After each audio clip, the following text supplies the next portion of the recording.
عشق پیدا کرو کہ اگر نبی کی دین کی تبلیغ کی خاطر اپنی جوانی بھی گوانی پڑے تو گوا دے، کیونکہ ہمارے قریب ہی سیدنا سالار مسعود غالب بہرائچ میں آرام فرما ہے، انہوں نے بڑھاپے میں نہیں بلکہ میری عمر میں 18 سال کی جوانی کو مذہب اسلام کے لیے عشق رسالت میں قربان کیا تھا۔ ہمیں یہ جذبہ پیدا کر کے اپنی بچوں کی پرورش کرنی ہے۔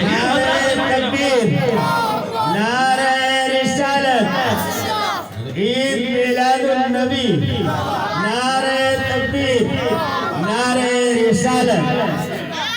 میں اپنی ماؤں سے گزارش کروں گا کہ جب بچہ پیٹ میں ہو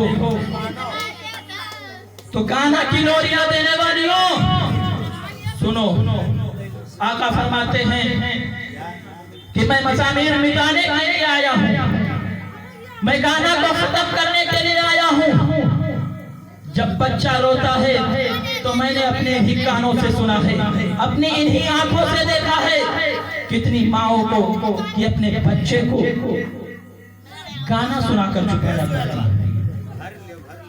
نعوذ باللہ۔ آخر اس بچے سے کیا امید کی جا سکتی ہے، ان والدین سے کیا امید کی جا سکتی ہے جو نبی کی سیرت کو چھوڑ کر، صحابہ کی سیرت کو چھوڑ کر، اولیاء کی سیرت کو چھوڑ کر، اسلاف کے طریقوں کو بھلا کر، ان نچنیوں کے طریقے کو سنا کر بچوں کی پرورش کرتی ہے۔ جب تم نچنیوں کے طریقے کو اپناؤ گے، ان کی روش کو اپناؤ گے، ان کی تعلیم کو اپنے بچوں کے ساتھ شیئر کرو گے تو کیا تمہارا بچہ غوث اعظم پیدا ہوگا؟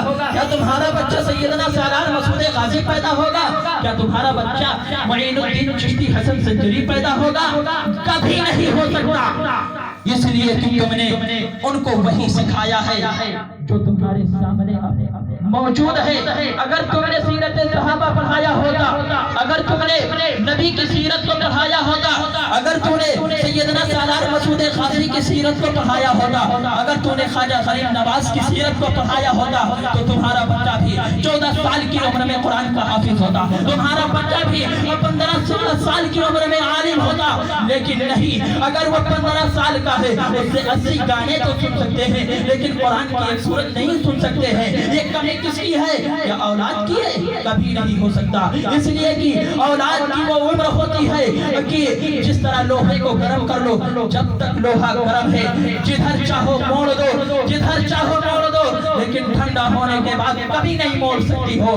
اے میری ماؤں اور بہنوں، اے خواتین اسلام، اے فاطمہ الزہرا کی کنیزوں، اے حضرت ام الخیر کے کنیزوں، سنو، جب بچہ نابالغ ہوتا ہے، بچے کی پیدائش ہوتی ہے، اس کے بچپنے کا عالم ہوتا ہے، اگر تم چاہو تو اسے بچپن ہی میں 4 سال کی عمر میں اسے چاہو تو ایک پارہ بھی حفظ کرا سکتی ہو، اگر چاہو تو نبی کی سیرت بھی پڑھا سکتی ہو، اگر چاہو تو صحابہ کی سیرت بھی بتا سکتی ہو، لیکن نہیں، تم یہ نہیں بتاتی ہو، اور بلکہ سوشل میڈیا کا زمانہ ہے، موبائل کا زمانہ ہے، خود تو گانے بجاتی ہو، اسی کے ساتھ اپنے بچے کی زندگی کو بھی برباد کرتی ہو۔ اے میرے مسلمانوں، آج شکایتیں ہوتی ہیں اور بچے کا فرمان ہو گئے ہیں، مولانا صاحب تعویذ بنا دیجئے، علماء کرام بیٹھے ہیں، ان سے پوچھو کتنے ایسے پیش آتے ہیں کہ میرا اب بیٹا نافرمان ہو گیا ہے، مولانا صاحب دعا کر دیجئے میرا بیٹا میری باتیں ماننے لگے۔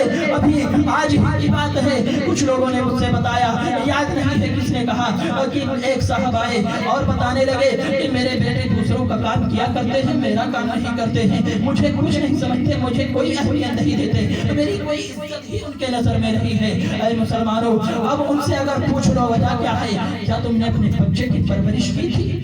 کیا تم نے اپنے بچے کی پرورش نبی کے فرمان کے مطابق، نبی کی سیرت کے مطابق، صحابہ کے سیرت کے مطابق کی تھی؟ تو پتہ چلے گا نہیں۔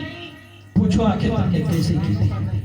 تو جواب ملے گا کہ جب میرا بچہ چھوٹا تھا، میرے گھر میں فون تھا، میری بیوی اسے گانا سنایا کرتی تھی، میری بیوی اسے گانا سنایا کرتی تھی۔ میں آپ کو بتاؤں، آج کے والدین اپنے بچوں کو خوش کرنے کے لیے اور خود خوش ہونے کے لیے گالیاں سکھاتی ہیں۔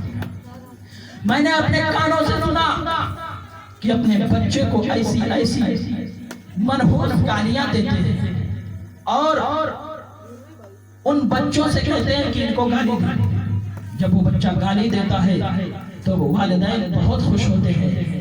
اے میرے ملت کے نوجوانوں اور خواتین اسلام، سنو سنو، تمہاری یہ شان نہیں ہے، مومنوں کی شان نہیں ہے کہ کسی کو گالی دے اور اس سے خوش ہو، اس لیے کہ آقا کریم صلی اللہ علیہ وسلم نے فرمایا سباب المؤمن کفر، یعنی مفہوم حدیث ہے کہ مومنوں کو گالی دینا یہ کفر ہے۔ اب میں بتاؤں یہ کفر اس طور پر ہے کہ اگر حلال سمجھ کر کوئی کسی مسلمان کو گالی دے رہا ہے تو وہ واقعتاً کافر ہو جائے گا۔ اگر کوئی اسے ایسے ہی لعنتان اور تشریح کی بنا پر دکھ رہا ہے تو اس کا مطلب ہے وہ حرام کام کر رہا ہے، اور جب وہ حرام کام بچپن سے شروع کرے گا تو کیا جا کے اپنے والدین کا وفادار بیٹا بنے گا؟ کیا وہ حلال کام کی طرف رغبت کیسے کرے گا؟ تم نے تو بچپن ہی میں اس کے دل کو کالا کر دیا تھا۔ اللہ کہ اے میرے مسلمان دوستو سنو، اللہ کے واسطے نبی کا واسطہ دیتا ہوں، آج سے اپنے دل میں یہ بٹھا لو کہ جب بھی میرے گھر بچہ پیدا ہوگا تو جب وہ بچے کی پیدائش ہوگی قرآن کی میں سب سے پہلے اللہ کا نام اس کے کان میں ڈالوں گا، اس کے بعد جب وہ بچہ پیدا ہو جائے گا تو اسی دن سے میں اس کی تربیت کیا کروں گی اور میں قرآن کی آیتیں سنایا کروں گی، سیرت صحابہ پڑھ کر سنایا کروں گی، سیرت اولیاء پڑھ کر سنایا کروں گی۔ اگر یہ آپ نے کر لیا تو کبھی آپ کو یہ شکایت کرنے کا موقع میسر نہیں ہوگا میرا بیٹا نافرمان ہو گیا ہے۔ اے مسلمانوں ہوش کے ناخن لو اور ابھی وقت ہے توبہ کرو اور مذہب اسلام کے تمام فرامین کو اپنا لو، تو آج جو حالت ہماری ہے یہ حالت کبھی نہیں ہوئی۔ آج ہر طرف سے شکایت